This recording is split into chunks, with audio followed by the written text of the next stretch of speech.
Hi, this is Tim with Edgeware, and in this video I'm going to talk to you about working with group questions.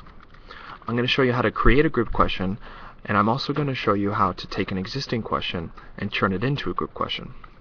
The first thing I'm going to show you is how to create a group question though. To get started with that, I'm going to have you click on the Create Question button. Now, when you're working with a group question, you're going to have to write a description that carries over for all of your grouped questions. In this case, our software is going to add a phrase before any description you write, and that phrase is going to look something like this. Base your answer for questions blank through blank on. So you're going to want to write your description with this in mind. In this case, I'm going to write mine so it reads something like this. Base your answer for questions blank through blank on the diagram below. Then I'm going to write the diagram below represents a cell. Okay? Now you don't include this text, the software includes this text for you. I just wanted to show you that that's what it's going to look like, so I'm going to take that part off now. Now, I'm talking about a cell, and I'd like to insert that cell using our Insert Image button here. So I'm going to click on that, click on Choose File, and find the file off my computer.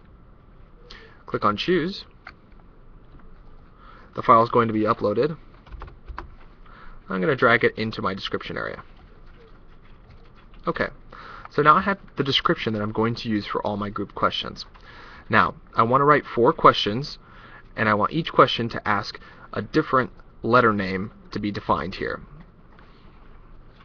To do that, I'm going to write my first question down here.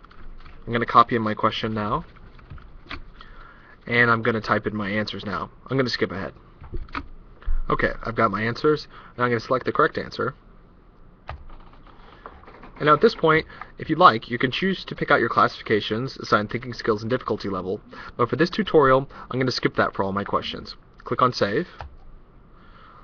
Yes, I want to skip my classification. It's asking me if I'd like to add this question to the exam. Yes, I would. Okay. Now, this question's been added to my exam here. And at this point, in order to turn it into a group question, I'm going to click on the Edit button. And I have 2 options. Edit the selected question, or create a new question to group with selected. And that's exactly what I want to do. So I'm going to select that, and then hit OK. Now let's take a look at what this has done. First, it's carried over our description and our image. Also, it's giving you more information about what I was mentioning earlier, how with all group questions, base your answer to questions blank through blank on will be inserted before group question descriptions. So in this case, it'll read, base your answers to questions blank through blank on the diagram below. The diagram below represents a cell, and then the person taking the test will see that diagram right there. Okay, now I'm on my second question here, so I'm going to paste in both the question and answer choices. I'm going to skip ahead that right now. Okay, I've got my question and my answer choices here. I'm going to select the correct answer, skip my classification this time, click on Save. It's asking me about my classification. I'm going to skip that, and now it's asking me if I'd like to add this to the exam. Yes, I would. And then it's going to ask me one more question. Do you want to add another question to this group? Yes, I do. I have 2 more questions I need to write for this for letters C and D on my diagram. I'm going to click on Yes, and you're going to see that it's blanked out my question and answers. So now I'm going to paste in my question and answers for my 3rd question based off letter C. Now, let's skip ahead. Okay, I've got my question and my answer choices here. I'm going to select the correct answer choice, skip my classification, click on Save. Yes, I want to skip my classification, and it's going to ask me one more time. Do you want to add another question to the group? Yes, I do. Now I'm going to paste in my 4th and final question based off letter D here. I'm going to skip ahead. Okay, I've got my question and answers pasted in. Now I'm going to select the correct answer, skip my classification, click on Save. Yes, I want to skip. Now it's going to ask me again, do you want to add another question to the group? Well, no, I don't. I'm done with my question, so I'm going to click on No. This is going to take me straight to the exam view. and straight to take a look at my question. So now let's see what it reads. It says, base your answer to questions 12 to 15 on the diagram below. The diagram below represents a cell. This looks great. Now, you can see that the 4 questions I've written are here, and they've even been jumbled up too to make everything look nice.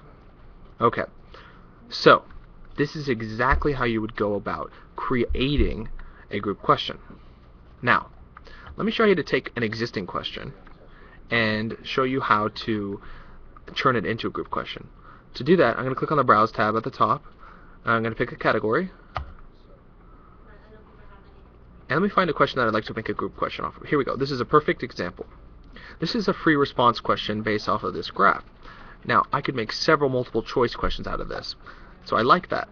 I'm going to select this question that I see and click on the Edit button. And it's going to ask me the same thing it asked earlier. Would I like to either edit the selected question or create a new question to group with this?